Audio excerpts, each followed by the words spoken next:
Broncos country is loving what head coach Sean Payton had to say about the Panthers win. We'll get into exactly that, plus one of the plays that he's talking about. Welcome into your Denver Sports Daily for October 29th. Let's go. Taking you through your morning headlines, it's Denver Sports Daily with Rachel Behill. Well, following the Broncos win against the Panthers on Sunday, a video went viral of J.C. Horn, the cornerback for the Panthers, essentially going after Sean Payton. Now, Sean Payton did go after him a bit, saying, I was talking about his dad. I loved his dad. I coached his dad back in the day. And then the video comes out and surfaces, and you can kind of hear some yelling about possibly running up the scoreboard. And it seems like Panthers players were pretty upset. Well, yesterday morning during Sean Payton's press conference, he had a little bit to say about how it's just the National Football League. Play better. Take a listen. Listen, I said it last night. We're trying to finish the game the right way. We're not trying to run up the score on anyone. It's the National Football League. I've been in games with a 28-point lead in the fourth quarter and lost. So we're trying to finish. The Burton throw from Sutton is trying to continue a drive. Play better. I love that it's play better. And this is exactly what I talked about yesterday. James Marilat and I talked about it on Coffee Break. Play better. It's the National Football League. You guys are getting paid a lot of money to make sure that you can stop an offense like Bo Nix. And if you don't want to get scored on, you don't want the score to get ran up on, then play better. I love that. But I also love that Sean Payton brought up the Cortland Sutton play because, one, he's got a 100% passer rating, and we'll get to that video here in just a quick second. But it is interesting that they decided to throw some trick plays in there while they were up already by 21 points at 14 points after they got a garbage touchdown by the Panthers. But I do find it a little interesting that we're doing trick plays, Sean. But one way or another, Cortland Sutton with that 100% passer rating, and he joked about it post-game on Sunday. It was nice. It was nice. I mean, at the end of the day, we got the win, and I'm just happy that we were able to get the dub. How about your passer rating? Yeah, it's perfect right now. When that play came in, you were kind of like, all right. Oh yeah, I mean, shoots. It was something that once we had started practicing it during the week, I was like, all right, feel good about it. And depending on how the game goes, sometimes it gets called, sometimes it doesn't get called. And so it was cool to be able to have the opportunity. But I mean, outside of me, I mean, I'm more happy that I was able to throw it to Bert and get him involved in the game. He does a lot of the dirty work on offense for us and on special teams. So to be able to complete a pass to him and him be involved in the offensive performance that we had, it was pretty cool. How about the catch? A lot of acrobatic catches.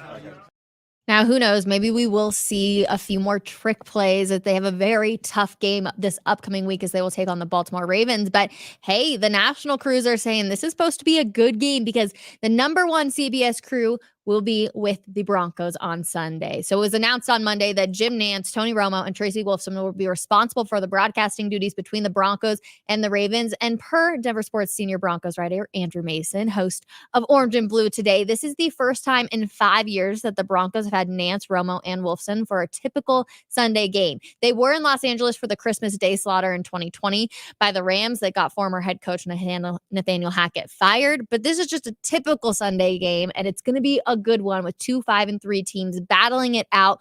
One who has a really good offense, Lamar Jackson, Derrick Henry. How can we not be talking about them? But also an offense that's still trying to figure out its true identity. Can Bo Nix throw the ball and not only use his legs? It's going to be a great game. I cannot wait for it this upcoming Sunday. Let's see if the Broncos have what it actually takes to compete with the big guns in a guy like Lamar Jackson. So number one CBS crew right there. Should be a fun one for a quote unquote typical Sunday game. All right, let's move on up to Boulder now because we got to talk about the Colorado Buffaloes.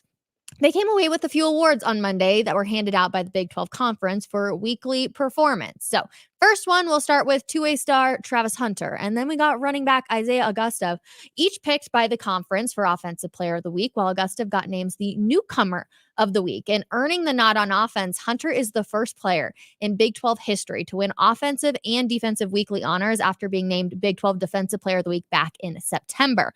Hunter played 132 snaps on both sides of the ball in Colorado's 34-23 win over Cincinnati. On offense, he set a career high with 153 yards, received receiving on 9 catches, including 2 touchdowns. Now, meanwhile, Hunter's 7 passes defended on defense paces the Big 12 with his 2 interceptions on defense, ties him for top 10 in the conference for that mark. Now, Gustav had the most yards on the ground in the Coach Prime era thus far. He took 22 carries for 91 yards as the Buffaloes played a much more complete game. We've seen Shedeur Sanders throw the ball, but can they run the ball? We finally saw a little bit out of that for the Buffs as they played Cincinnati. Augusta did have a 100-yard game for Arkansas last season, but his current run includes touchdowns in each of Colorado's last 3 games.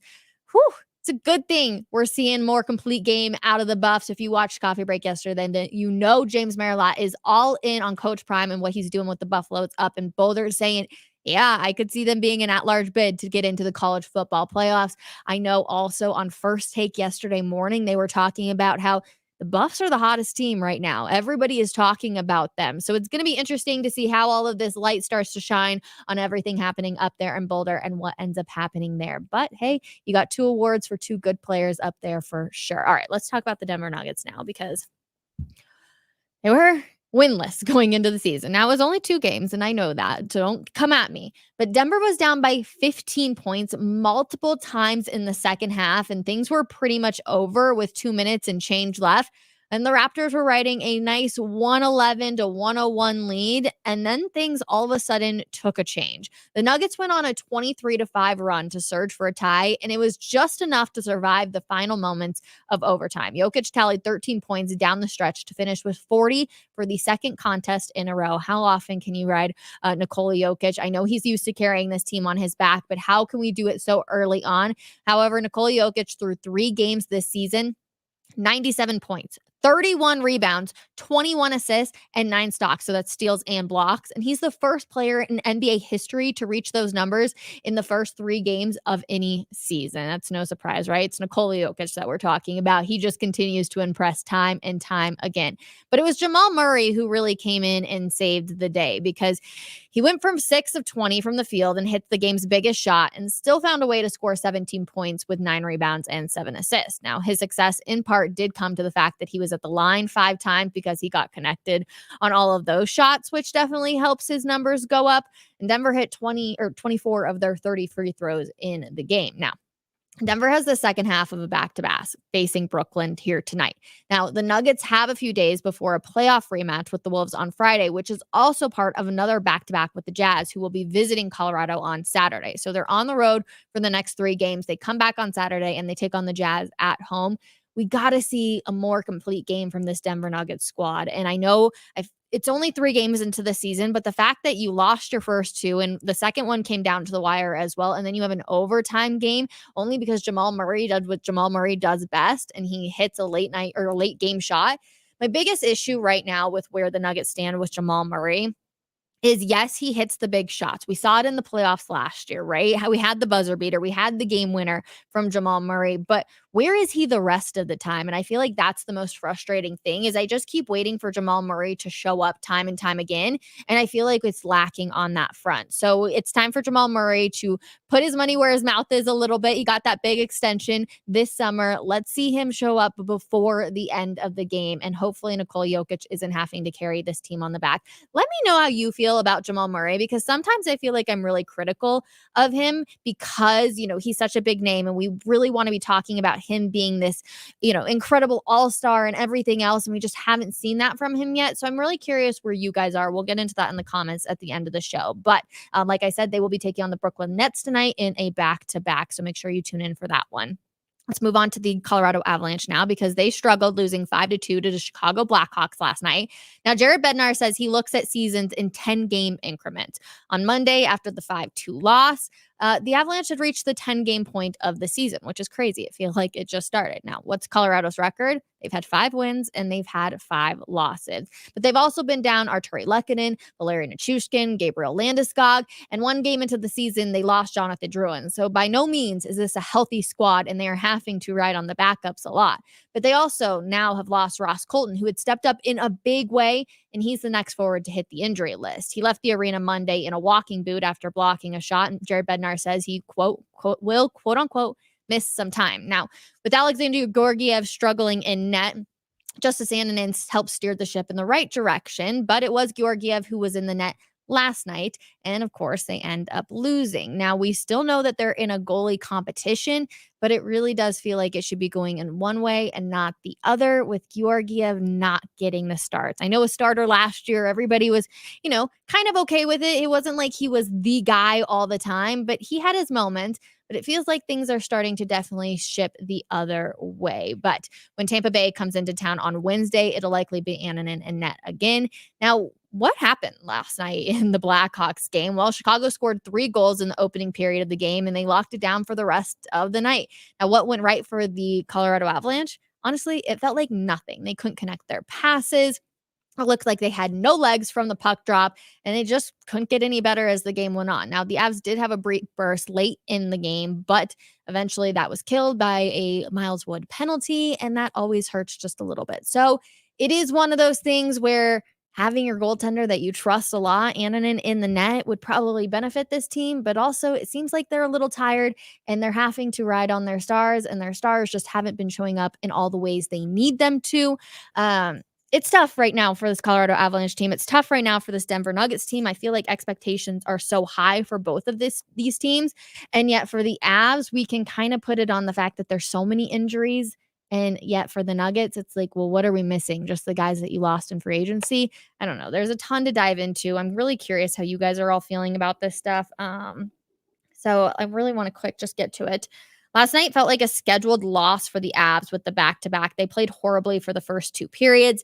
They did, but they got to be able to figure it out, man. I mean, we're only 10 games into the season, and they look like they had no legs at all underneath them. The season only gets harder. You get more exhausted as time continues to go. I know you build up a little bit extra as the season goes on, but they got to be able to figure it out. But having all of these injuries is definitely not helping them, so I give them a little bit of a pass on that front.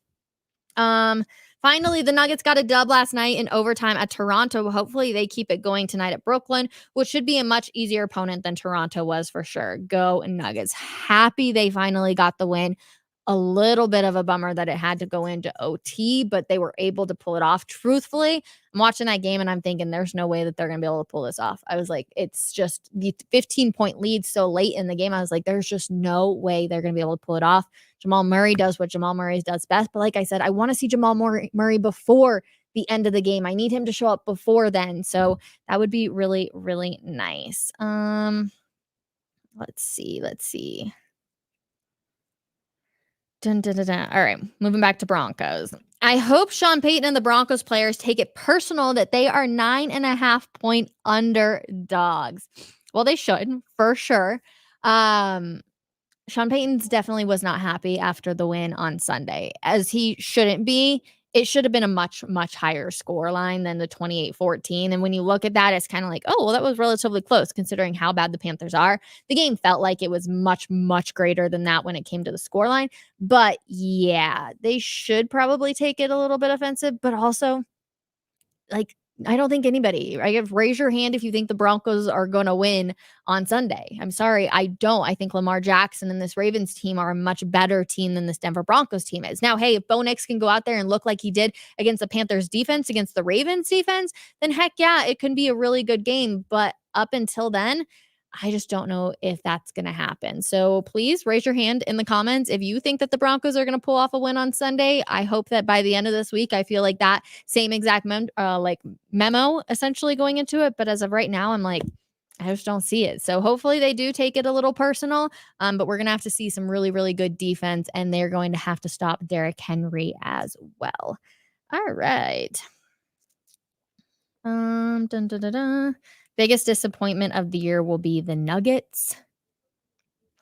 Yeah, I don't want to say that, so I'm glad you did, but I definitely kind of feel the exact same way. So we will see. All right, though, that is going to do it for your Denver Sports Daily. Myself and James Palmer will be talking everything you need to know when it comes to the Denver Broncos, what's going on in the NFL around the AFC West, talking a little bit about the Raiders as well, or not the Raiders, the Ravens, excuse me. So come hang out with us 12 p.m. on Coffee Break, and we will see you guys then. Have a wonderful Tuesday. Bye.